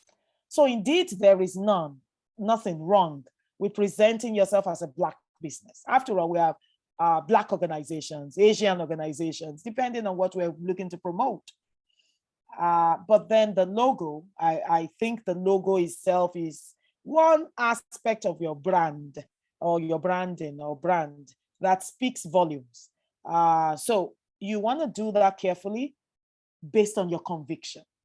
Keep in mind again, first and foremost, we're business people and we can't buy all the goods ourselves. Neither can members of our families and our friends alone buy, everything we want to sell. So because of that thinking, I usually I usually advise for people to tread cautiously when it comes to your brand and how your brand is perceived. So indeed, it's a Black business, nothing wrong with that. If you want to stay within the Black community and you don't see any propensity or potential opportunity to expand into other supporting groups that might eventually support a Black-owned business, then maybe you want to make it that way, but some careful thought is got to go into that. Why? Sometimes when you have that, the fact still remains that a few people might find it a put off, and yet there might still be people or groups of people that might support your organization in the future, in terms of funding, in terms of rollout, in terms of expansion, in terms of collaboration opportunities. So you have to be prepared to say, I'm able to live with that if I cut off that part of the market. Perhaps it might be that part of the market might be 30% or 40%. Are you willing to cut them off if that looks a little somehow to them, in quotes? You've got to take that decision because you're the founder. It's a decision you have to finally take. There are a group of people, I mean, just like I just shared with Tonya, some people would see that and say, yeah, that's bold. You're making a bold statement. That's who we are. We're shining, we're rising, shining, and the rising African rising narrative, Black rising narrative, Black-owned narrative. It's now here to stay anyway. We have no apologies for that. However, this is how we present ourselves, but you've got to also live with the consequences. That's all I'm trying to say. So a group of people come up and say, Black Business Organization of Canada. That's okay. Grants are coming anyway. It's being rolled out every day because this is our time, really. And emancipation, empowerment, it also entails the fact that we're able to speak boldly because we're confident to do so. But we have a lot of groups of people, accountants that will ordinarily help, accountants that will ordinarily say, oh, I want to do this, I want to do that. And say, oh, tell me truly, are you saying that it's only Black people you catered for? Oh, I would have wanted to do a few things, and then, they wouldn't say it outrightly. Oh, lawyers, people would ordinarily do pro bono incorporation for you, pro bono services for you. And then they say, I have a long list. If you can make an appointment, then maybe I can serve you in 6 months. You see what I mean? So you've got to live with that. And you've got to be confident that you can. And that's why I said, it's still your choice. People will still come up and say, oh, we're the best, we're the top 10 legal firm in Canada today. And we have free services for Black-owned organizations because we see that, they're lagging behind. So this is our own way of supporting. But then you put in the application and say, okay, now I need the services pro bono, I need this, I need that, and you itemize them. And I say, oh, wow, we're fully booked until March of 2023. So I'm thinking to myself, why did you advertise it? Well, what exactly, what are you saying to me? So it could mean either of two things. They're truly fully booked, or they're just trying to fence you off. You know what I mean? Because you said that. So there are several ways to look at it. There are several ways, but you've got to be confident enough to know exactly what you want to do and do it exactly that way. I personally teach at my sessions at Rising. I teach at some of those sessions, and I say to them, it's called Toronto Metropolitan University now. If I'm going to register a company, although my name is Olutoyin Oyelade, and I really do love my name, and I have no apologies as to where I got my name from. Please believe you me. I say that all the time. I love my name. But I'm not going to say Olutoyin Oyelade Incorporated, so. I don't. It's just a personal decision. And I hope you can understand. It's a personal decision that I took. Why? Because I want to sell to a lot of people, and I want to sell nationally. So I know personally that I need to go into the market with a name and a brand that everyone can relate to. Can I just make a comment to Carrie Ann as a person with a marketing background? Okay. Carrie Ann, what I suggest you do, just think about in the future, because you said you want to use your face as your logo, correct? Yeah, a black face. Yeah, black face as your logo. So what I think is, consider what you're gonna be using it for in the future. Business cards. Whatever it is that you're gonna use for your business, right? Because that's gonna be your brand. So is that something you want to do in the future? Do you want to have your face on everything? Business cards. When you put your business cards. My advice to you is to think of a logo that's more artistic, something that will stand the test of time. Nothing wrong with saying you're a Black-owned business, because when I advertise my stuff on social media, I always put hashtag Black-owned business. And so there's nothing wrong with doing that. But my tip as a marketing professional, I would say to you, consider doing something creative with your branding for your logo, as opposed to putting your face on it. I do think about it long term, and I think about KFC and that Mr. Sanders Colonel guy who has his face and white hair and right. stood the test of time. I think, as I said, like initially I felt very convinced, and I still am convinced. I just have a 1% doubt here of who I might be alienating. But then I said to myself, maybe those are the people I want to alienate anyways. Maybe they're the people that I do not want to serve. Absolutely. And because of time, I think we have about 6 minutes left. And you have a right to that, Carrie Ann. So that's exactly why I put it the way I said it. You're saying that you've just got to look at, are you willing to do this? Can you live with the consequences if you cut them off? And then, of course, on the other hand, do you want to, quickly look at also the inclusivity and all these other things we keep talking about? And then you want to say, oh, does this really work in this age, in this era? And once you're convinced, you've got to put it on paper, though. Sometimes I ask people to do that, put it on paper and say, okay, with some weights, 10% sales, 10% expansion, 10% customer for, is it customer centric and so on, and try and answer some of those questions. As long as you're able to answer those questions, and the gains and the benefits of it far outweigh the disadvantages, I think it's a test you should put it to, because sometimes when it's just all over our heads and we're talking, back and forth, then sometimes you may not really understand the full consequences. But then once you look at it and then say, oh, well, so maybe they are the customers I don't really want to serve. I think then you have your answer there. I think, and like Thank I said, you. I like, yeah, yeah, the conversations really help. Thank you. Thank you, Carrie Ann. Right, wonderful. All right, so Tolani, can we have you quickly? Yes. Okay, so my question has to do with, it's actually similar to India Bo's question about what to focus on in my pitch. So I feel like there are just a lot of different things all over the place. I'm having difficulty really just like centering and prioritizing. And I think it's partially because of the whole rebranding thing. Like the question I asked Cheryl earlier did help me a bit about just, is it my new business? Is it my old business? Am I transitioning? Like, how do I express where I'm at right now? Because I'm on this journey of transition. And how do I pitch strongly, even though I'm in this limbo with my business currently? Okay.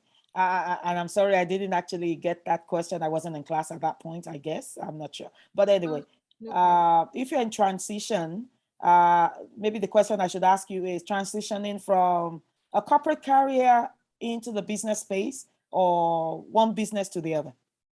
One business to the other. So basically, what was the initial sector, and what sector are you looking to go into? So I'm in the same sector. So it's pretty much the same business, but I guess a rebranded version of it and a larger version. So the new business is going to be like incorporated, whereas the first business was a sole proprietor. The new business will have just more to offer, like more product offerings, more revenue streams. Whereas the old business, and I changed names, so that's why it's not the same business per se, because I felt I needed to change the name to match the new. So it's just kind of been like, it started off as like I wanted to change things with my business, but it feels like I've birthed something new. And I'm struggling to see, okay, what do I focus on in my pitch since it's so short? Okay. The old business had, how long did it run for? Do you remember? About 5 years. So health and wellness as well. So the new one is also health and wellness. The first one was more hyper focused. It was focused on compression therapy and custom bracing. So medical devices specifically, whereas the new business is more holistic health and wellness. So more products, more services, but still keeping what I started with, which is the medical devices. Okay. Okay. So what I would say then is your track record matters. Your track record, your history, it matters. It matters a lot. It really matters.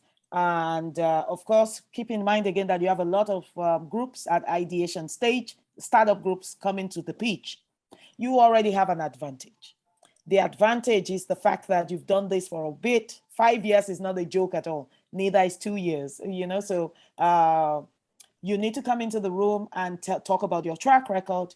And it's also a plus and an advantage because you are actually pivoting or expanding somewhat what you've done well before. So that's the approach. We've done this for 5 years. We've done this for so years. We did it so well. However, now because of the benefits and the gains and so on that you've gained over the years through the pandemic, through research, you are now fine-tuning everything and putting it into this new business. Of course, bringing together again what you've learned over the past 5 years. They want to hear that. They want to hear the success of the 5 years, the people and so on. And they want to see how the 5 years will now impact the next 5 years ahead, which is actually what you want to sell. That's how to present it, I believe, to my mind. If you do that, I believe it will be well done. And you just don't want to, forget what you've done in the past. So I think you should do that. And please talk about your successes and the accomplishments of the past 5 years.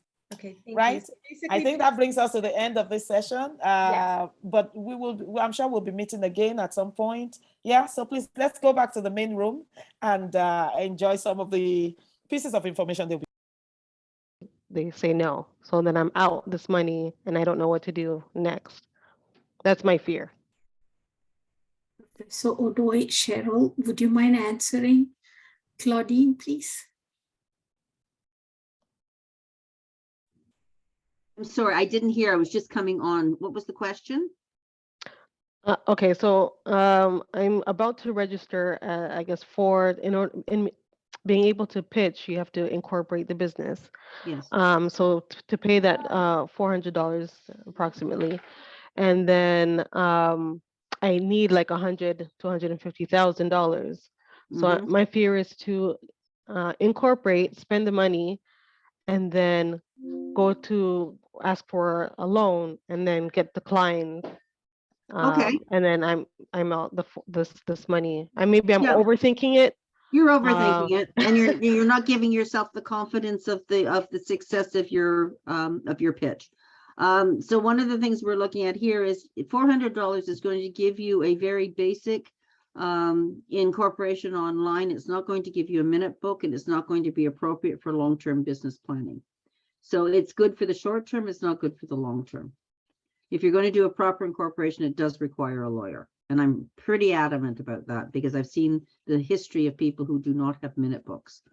So go ahead and do the 400. Know that you're going to come back to a lawyer and get it redone when you are successful, but you can't afford not to do it. It's as simple as that. If you want your business to grow and you have confidence that your business will grow, the first step is to incorporate, because that's a prerequisite for accessing funding. And will you fail? You may fail the first time, but failure is just a learning process. I've probably failed more than most people because I'm older than most people. Okay. Do you want to hear all my failures? I've got a list a mile long.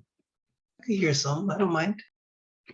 Oh, I've We done don't all have the kinds of time. things. Yeah, we don't have the time. That's right, don't have the Alatoy. We time, don't have the please. time for all my failures. But every time I failed, I learned. And I applied that learning to my next step until I built a number of successful businesses. Okay. Is this the last course for our program, Esther, or Black Advisory Hub Management? Is this our last course, or is there more classes? We will be having one-on-one mentorship sessions next week. Okay. So that's why I was urging. I know you registered, Wendy. Yes, I mean, did. you got your slot. So next week, 26th, 27th, and the 28th, you will be meeting on a one-on-one level basis with either Dr. Olu or Cheryl or Professor Odoy for 30 minutes. Okay. That's your time to discuss anything you want about your business. And there will be internal advisors in the room to support you, everybody. And October 4th is the last date to submit the completed business plan, the pitch deck. Both of them are a requirement for the competition, pitch competition. And October 12th is the mock pitch. And then 13th is the online, and the 14th is the in-person. We'll be sending emails, but I'm just sharing the dates with you all. I plan to do it online, but is there a date that if we choose to change and go in person, is there a deadline date to make a change, or is it possible? Yes, because that's why we haven't sent you an email, because we are taking it step by step. So you can send what you have right now, and if you're changing, you will have until, I think October 6th or the 7th to decide. So we just don't want to give it to you all together, but right now, because today is the last date for the pitch bootcamp, I'm just telling you the next steps. Thank you. So you're welcome. So thank you, everyone. We had a wonderful 3-day session, and all the worksheets are with you. Start working on the worksheets, your executive summary. And again, the one-on-one advisory starts on Monday. As Madhi said, it will be for 3 days, Monday, Tuesday, and Wednesday from 4 to 6. So please select the slots, email to Esther@barmedia. You might have already received the email. So please book your slots. And as mentioned in the email, maybe you have to give 2 options so that the dates can be assigned properly to you. In case if you have not received any slots, please get in touch with us and work on your executive summaries. It will be helpful if you have a summary, even if it is a draft or whatever stage is it, so that you can build on that when you have the advisory session going on. So please work on that. We still have the weekends with you. So come back on one day and then we'll discuss further. And all the best, guys, for the pitch contest, FOA pitch contest. Waiting to see you all over there. About the FOA, please do register for the FOA. And maybe Karen, can you share on the chat box the registration link, please? Can I take a moment with you? Sorry, I was typing. But we do have a session on the next week, the Thursdays. So we do have 2 more sessions where the bar participants will be practicing your pitches. So we do have time together. Wendy and everyone. Oh, okay. So next Thursday, like same time, 5 o'clock. Okay. Yes. Thank you. Okay. Yeah. You said 2. Was there next Thursday, and what's the other date? October 6th. Okay, so the following 2 Thursdays. Yes. Okay, thank you. Thank you. Okay, so thank you. I was just talking about the FOA. Please do register for the FOA, and then we have the pitch contest. As you all know, we have the marketplace, we have tables. So if you're interested in displaying your goods, let us know. And we have a series of panel discussions, and this year the FOA is going to be in Western Harbor Hotel. So we would love to see you all, like we are seeing remotely. So if the chance comes, we would really love to meet you all in person. Please do register and join for the FOA. Now I hand it over to Dr. Rolu to explain in detail regarding the FOA. Over to you. Can I just Did you ask say a there was quick tables? Yeah, can I ask a quick question about that? Yeah. Can you send us, because I don't want to take up time, just send us information on that if we do want to display our products on a table, like the cost and whatnot. If you can send that to us in the email, that'd be great. No, Thank you. Wendy, we've been talking about it, announcing so for all the bar participants, you all have a chance to display your products in the FOA, the marketplace. So you just have to send an email expressing your interest to Bar Media, because the time to register as bar participants has closed, the ticket has closed. Oh, okay. Yeah, we've been announcing it for at least the last 3-4 sessions. So but that's okay. So do send an email as soon as you can, because we want to put it all together. So everybody who's interested in displaying your business, do reach out to barmedia@casafoundation.ca. Okay, I'll send an email right after this. Thank you. You're welcome. Vidya, Dr. Olu. Thank you again. Thank you, everyone. It's been such a joy to be in class with you all again, particularly over the past 3 days at this boot camp.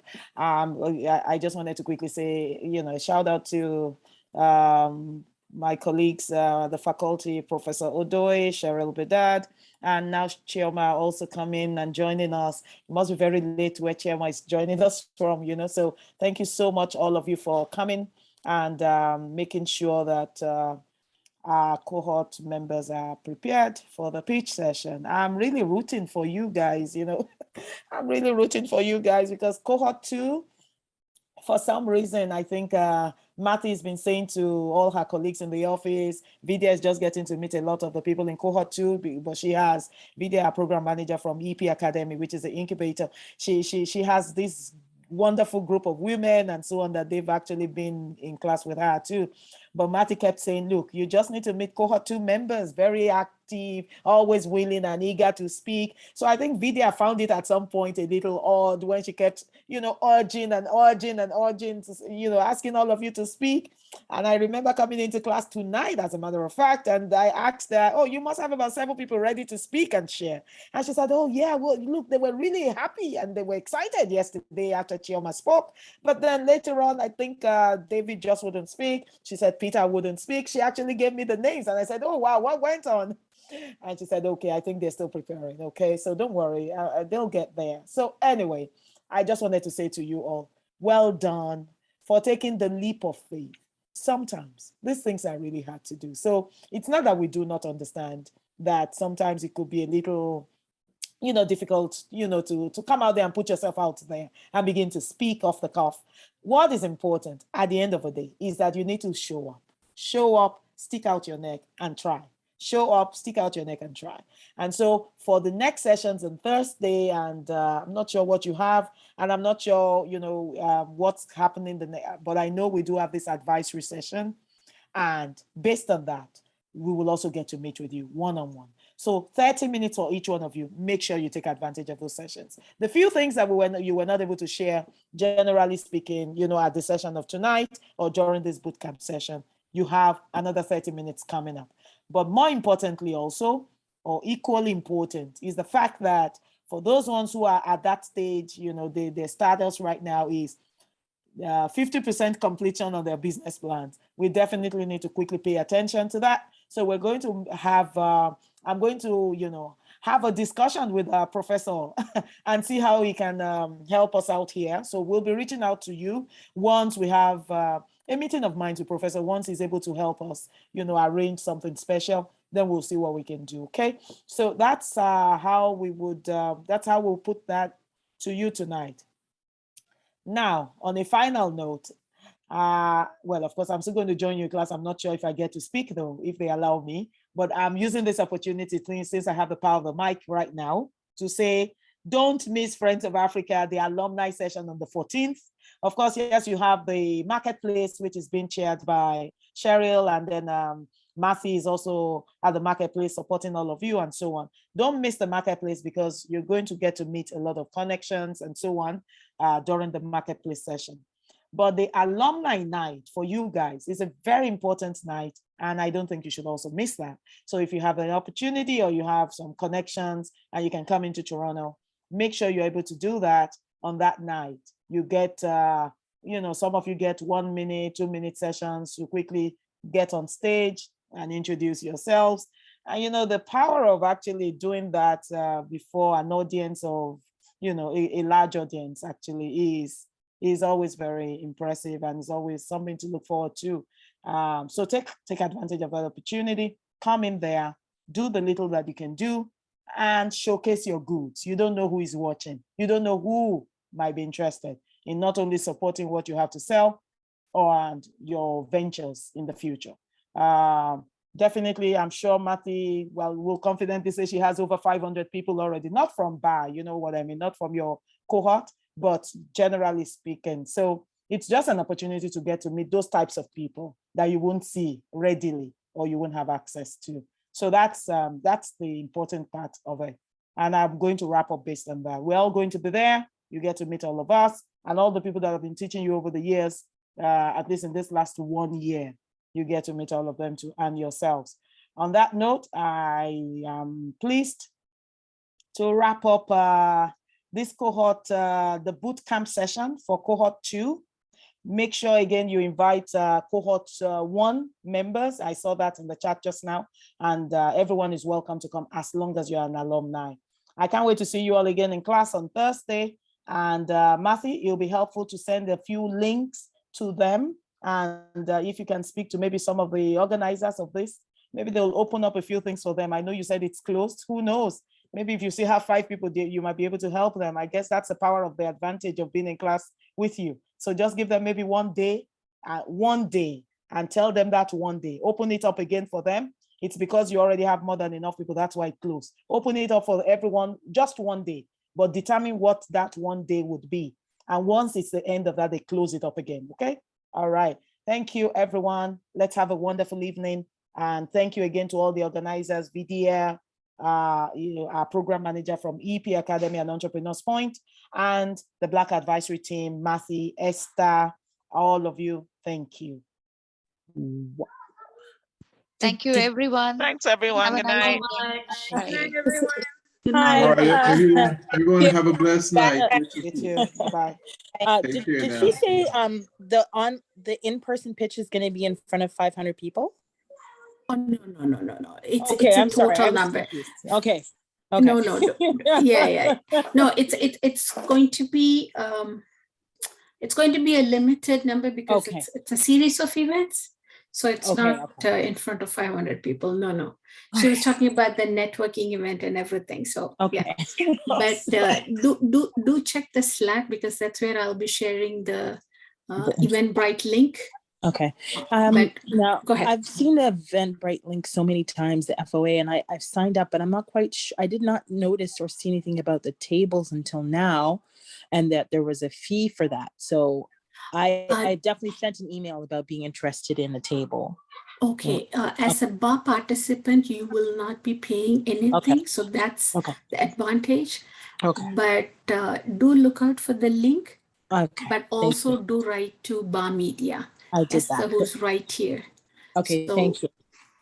All right. And I would say that to everybody who's interested in the marketplace, which is on October 15th morning. It's a whole day event, but it will be opening up in the morning. And Cheryl is chairing it. So you get to meet her there as well. Okay, thank you.